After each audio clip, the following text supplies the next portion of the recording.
ನಮಸ್ಕಾರ. ನೋಡಿ, ಈ ಒಂದು ರಾಶಿ ಭವಿಷ್ಯದ ಬಗ್ಗೆ ನಾವು ನೋಡೋದಕ್ಕಿಂತ ಮುಂಚೆ ಕೆಲವು ವಿಚಾರಗಳನ್ನು ಜನಗಳಿಗೆ ಹೇಳಬೇಕು. ಜ್ಯೋತಿಷದಲ್ಲಿ ನ್ಯೂಮರಾಲಜಿ ಇಲ್ಲ. ನಿಮಗೆ ನಿಮ್ಮ ಮೊಬೈಲ್ ನಂಬರ್ ಚೇಂಜ್ ಮಾಡ್ಕೊಳ್ಳುವಂತದ್ದು, ನೀವು ಈ ತರ ಕಲರ್ ಬಟ್ಟೆ ಹಾಕೋಬೇಕು ಅಂತ ಕಲರ್ ರೆಮಿಡಿಗಳು, ಅದ್ರ ಜೊತೆಯಲ್ಲಿ ಕಾಸ್ಟ್ಲಿ ಜೆಮ್ ಸ್ಟೋನ್ಗಳು, ಕಾಸ್ಟ್ಲಿ ಪೂಜೆಗಳು ಯಾವುದು ಜ್ಯೋತಿಷದಲ್ಲಿ ಇಲ್ಲ.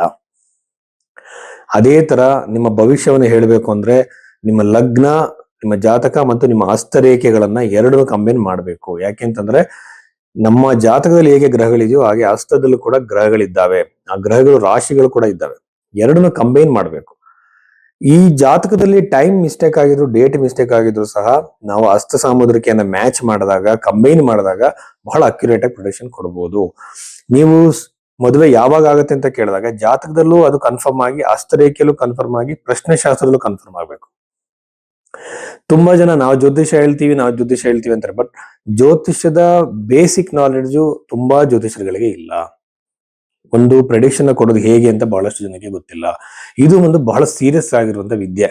ಇಲ್ಲಿ ಬಂದು ಅನವಶ್ಯವಾಗಿ ಏನೇನೋ ಬಾಯಿಗೆ ಬಂದಂತೆಲ್ಲ ಮಾತಾಡಿ ಫೇಮಸ್ ಆಗಕ್ಕೆ ನೋಡ್ತಾರೆ. ಬಟ್ ಅದು ಜ್ಯೋತಿಷ ಆತರ ಬಹಳ ಸೀರಿಯಸ್ ಆಗಿರುವಂತ ವಿದ್ಯೆ. ಇದು ಹೇಗೆ ಆಧ್ಯಾತ್ಮಿಕ ವಿಚಾರಕ್ಕೆ ಕನೆಕ್ಟ್ ಮಾಡುವಂಥದ್ದು. ನಿಮ್ಮ ಜೀವನ ಯಾವ ಹಂತದಲ್ಲಿ ಹೋಗ್ತಾ ಇದೆ ಆಧ್ಯಾತ್ಮಿಕ ವಿಚಾರ ಕಂಡುಹಿಡಿಯೋದಕ್ಕೋಸ್ಕರ ಋಷಿಗಳು ಕಂಡುಹಿಡಿದಿರುವಂತಹ ಒಂದು ವಿದ್ಯೆ. ಸೊ ಹಾಗಾಗಿ ಈ ರೀತಿಯಲ್ಲಿ ಸೈಂಟಿಫಿಕ್ ಆಗಿ ನೋಡಿದಾಗ ಮಾತ್ರ ನಿಮ್ಮ ಪ್ರೆಡಿಕ್ಷನ್ ನಿಜ ಆಗುತ್ತೆ. ಸುಮ್ಮನೆ ರಾಶಿಯಿಂದ, ಸುಮ್ಮನೆ ನೀವು ಹುಟ್ಟಿರೋ ಡೇಟ್ ಇಂದ ಯಾವುದು ಗೊತ್ತಾಗಲ್ಲ.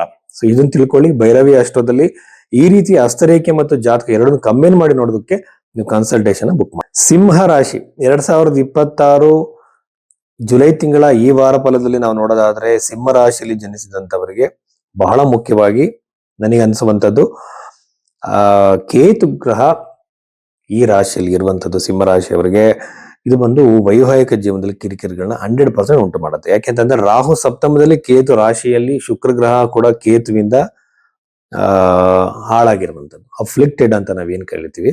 ಇದು ಒಳ್ಳೆಯದಲ್ಲ. ಇದರಿಂದ ಏನಾಗತ್ತೆ, ವೈವಾಹಿಕ ಜೀವನದಲ್ಲಿ ಕಿರಿಕಿರಿ, ಗಂಡ ಹೆಂಡತಿ ಮಧ್ಯೆ ಜಗಳಗಳು, ಅನವಶ್ಯಕವಾಗಿ ದೂರ ಆಗುವಂಥದ್ದು, ಚೆನ್ನಾಗಿದ್ದಂಥವ್ರೆ ವೈಮನಸ್ ಮಾಡ್ಕೊಂಡು ದೂರ ಹೋಗುವಂಥದ್ದು, ಇಷ್ಟು ವರ್ಷ ಸಂಸಾರ ಮಾಡಿದ್ರು ಸರ್ ಈಗ ಕಿರಿಕಿರಿ ಮಾಡ್ಕೊಂಡು ದೂರ ಹೋಗ್ತಿದ್ದಾರೆ ಅನ್ನುವಂಥದ್ದು, ಕೋರ್ಟ್ ಕಚೇರಿಗಳಿಗೆ ಹೋಗುವಂಥದ್ದು, ತವ್ರ ಮನೆಗೆ ಹೋಗಿ ಸೇರ್ಕೊಳ್ತಾರೆ, ಎಷ್ಟು ಕರೆದು ಬರೋದಿಲ್ಲ, ಅಥವಾ ಗಂಡ ಮನೆ ಬಿಟ್ಟು ಹೋಗ್ತಾರೆ, ಅವರು ಎಲ್ಲಿದ್ದಾರೆ ಅಂತಾನೆ ಗೊತ್ತಾಗೋದಿಲ್ಲ. ಈ ತರ ನಾನಾ ತರದ ಸಮಸ್ಯೆಗಳು ಈ ಸಿಂಹರಾಶಿ ಜನಿಸಿದವರಿಗೆ ಆಗುತ್ತೆ.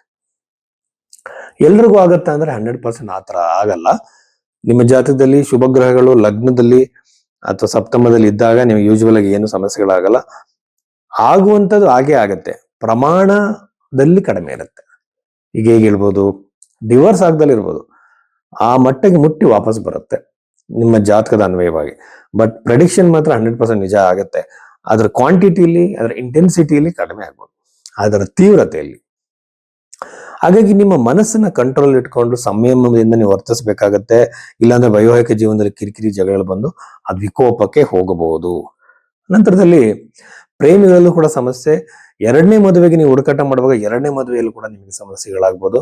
ಇದ್ರ ಬಗ್ಗೆ ನೀವು ಎಚ್ಚರಿಕೆಯಿಂದ ಇರಬೇಕಾಗತ್ತೆ. ವೈವಾಹಿಕ ಜೀವನ, ಪಾರ್ಟ್ನರ್ಶಿಪ್, ಬಿಸ್ನೆಸ್, ಸ್ನೇಹದಲ್ಲಿ ನೀವು ಯಾವ್ದಾದ್ರು ಒಂದು ಸ್ನೇಹದಲ್ಲಿದ್ದಾಗ, ಒಳ್ಳೆಯ ಸ್ನೇಹಿತರಾಗಿದ್ದಾಗ ನಿಮಗೆ ಅನವಶ್ಯಕವಾಗಿ ಈ ವಿಚಾರದಲ್ಲಿ ಜಗಳಗಳು, ಮನಸ್ತಾಪಗಳು ಬರೋ ಸಾಧ್ಯತೆ ಇದೆ.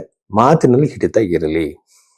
ದಶಮ ಭಾವದಲ್ಲಿರುವಂತಹ ಕುಜಗ್ರಹ ಇದು ಬಂದು ಶುಕ್ರ ಕೂಡ ರಾಶಿಯಲ್ಲಿ ಇರೋದ್ರಿಂದ ಉದ್ಯೋಗದಲ್ಲಿ ಬದಲಾವಣೆಗಳಾಗುತ್ತೆ. ಎಸ್ಪೆಷಲಿ ಬಂದು ಉದ್ಯೋಗದಲ್ಲಿ ದೊಡ್ಡ ಚೇಂಜಸ್ ನ ಯಾರು ಎಕ್ಸ್ಪೆಕ್ಟ್ ಮಾಡ್ತಾ ಇದ್ದೀರಾ, ಈಗ ಹೊಸ ಜಾಬ್ ಆಗಿರ್ಬೋದು, ಹೊಸ ಪ್ಲೇಸ್ ಆಗಿರ್ಬೋದು, ವಿದೇಶದಲ್ಲಿ ಜಾಬ್ ಆಗಿರ್ಬೋದು, ಬೇರೆ ಜಿಲ್ಲೆಯಲ್ಲಿ, ಬೇರೆ ರಾಜ್ಯದಲ್ಲಿ ಜಾಬ್ ಆಗಿರ್ಬೋದು, ಈ ತರದಕ್ಕೆ ನೀವು ಯಾರು ಹುಡುಕಾಟಗಳನ್ನ ಮಾಡ್ತಿದ್ದೀರಾ, ಇಂಟರ್ವ್ಯೂಗಳನ್ನ ಕೊಡ್ತಿದ್ದೀರಾ, ಪ್ರಯತ್ನಗಳು ಮಾಡ್ತಿದ್ದೀರಾ, ನಿಮಗೆ ಅನುಕೂಲ ಆಗುತ್ತೆ.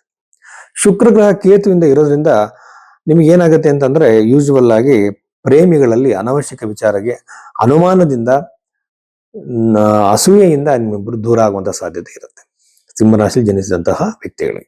ಪಂಚಮ ಭಾವ ಬಹಳ ಚೆನ್ನಾಗಿದೆ. ವಿದ್ಯಾರ್ಥಿಗಳಿಗೆ ಒಳ್ಳೆಯದು, ಸ್ಟೂಡೆಂಟ್ಸ್ಗಳಿಗೆ ಒಳ್ಳೆಯದು. ಆಮೇಲೆ ಗೌರ್ಮೆಂಟ್ ಜಾಬ್ಗೆ ತಯಾರಿ ಮಾಡ್ಕೊಳ್ತಿರುವಂತಹ ವಿದ್ಯಾರ್ಥಿಗಳಿಗೆ ಬಹಳ ಅನುಕೂಲವಾಗುತ್ತೆ ಸಿಂಹರಾಶಿಯಲ್ಲಿ ಜನಿಸಿದಂಥವ್ರಿಗೆ ಮಾತ್ರ. ಹಾಗೇನೆ ಇನ್ನೊಂದು ವಿಚಾರ ಏನಂತಂದ್ರೆ ಬಹಳ ಮುಖ್ಯವಾಗಿ ನಾವು ಗಮನಿಸಬೇಕಾಗಿರುವಂತದ್ದು, ಸಿಂಹರಾಶಿಯಿಂದ ಅಷ್ಟಮದಲ್ಲಿ ಶನಿಗ್ರಹ ಬಂದು ಷಷ್ಠ್ಯಾಧಿಪತಿ, ಸಪ್ತಮಾಧಿಪತಿ ಅಷ್ಟಮದಲ್ಲಿ ಬಂದು ಯಾವಾಗಲೂ ಕೂಡ ಆನ್ಸೆಸ್ಟ್ರಲ್ ಪ್ರಾಪರ್ಟಿಲಿ ಡಿಸ್ಪ್ಯೂಟ್ಸ್ ನ ಕೊಡುತ್ತೆ. ಪಿತೃರಾಜಿತ ಸ್ವತ್ತಿಗೆ ಸಂಬಂಧ ಕಿರಿಕಿರಿ, ಪಿತೃರಾಜಿತ ಸ್ವತ್ತಿಗೆ ಸಂಬಂಧಪಟ್ಟಂತೆ ಜಗಳ, ಕೋರ್ಟ್ ಕಚೇರಿ ಓಡಾಟ, ಅನಾವಶ್ಯಕ ಟೆನ್ಷನ್ಗಳು ನಿಮಗೆ ಈ ಸಿಂಹರಾಶಿಯಲ್ಲಿ ಜನಿಸಿದಂಥವ್ರಿಗೆ ಖಚಿತವಾಗಿ ಆಗತ್ತೆ. ಬಹಳ ಕೇರ್ಫುಲ್ ಆಗಿ ಇದನ್ನ ಹ್ಯಾಂಡಲ್ ಮಾಡಬೇಕು. ಪ್ರಾಪರ್ಟಿ ಅಂತ ಬಂದಾಗ ಅದರಲ್ಲಿ ಸಂಬಂಧಪಟ್ಟಂತೆ ವಿಕೋಪಕ್ಕೆ ಹೋಗ್ಬಿಡುತ್ತೆ, ಕಂಟ್ರೋಲ್ ತಪ್ಪು ಹೋಗ್ಬಿಡುತ್ತೆ. ಅಲ್ಲಿ ತನಕ ಹೋಗ್ಬಿಡಬೇಡಿ. ನಿಮ್ಮ ಕಂಟ್ರೋಲ್ ಅಲ್ಲೇ ಎಲ್ಲವೂ ಕೂಡ ಇರ್ಲಿ. ಅದ್ರ ಕಡೆ ಸ್ವಲ್ಪ ಸಮಾಧಾನ ಚಿತ್ತದಿಂದ ಈ ಪ್ರಾಪರ್ಟಿ ಡಿಸ್ಪ್ಯೂಟ್ಗಳನ್ನ ನೀವು ಬಗೆಹರಿಸಬೇಕಾಗತ್ತೆ. ನಂತರದಲ್ಲಿ ಮಕ್ಕಳಲ್ಲಿ ಸಂತೋಷ, ನೆಮ್ಮದಿಯ ವಾತಾವರಣ. ಡಾಕ್ಯುಮೆಂಟ್ಗಳು ನಿಮಗೆ ಮೂವ್ಮೆಂಟ್ ಆಗದಲ್ಲಿ ಆಗಿದ್ರೆ ಈಗ ಸರ್ಕಾರದಲ್ಲಿ ಅದು ಸರಿಯಾಗುವಂತ ಸಾಧ್ಯತೆ. ಆರೋಗ್ಯದಲ್ಲಿ ತಲೆನೋವು, ಆರೋಗ್ಯದಲ್ಲಿ ಹೊಟ್ಟೆ ನೋವು, ಹಾಗೆ ಸ್ಕಿನ್ ರಿಲೇಟೆಡ್ ಸಮಸ್ಯೆಗಳು ಹೆಚ್ಚಾಗಿ ಬರೋ ಸಾಧ್ಯತೆ ಇದೆ. ಸಿಂಹ ರಾಶಿಯವರಿಗೆ ಬಹಳ ಕೇರ್ಫುಲ್ ಆಗಿ ಇರಬೇಕಾಗತ್ತೆ. ಇಷ್ಟು ವಿಚಾರಗಳು ಸಿಂಹ ರಾಶಿಯಲ್ಲಿ ಜನಿಸಿದಂತವರಿಗೆ.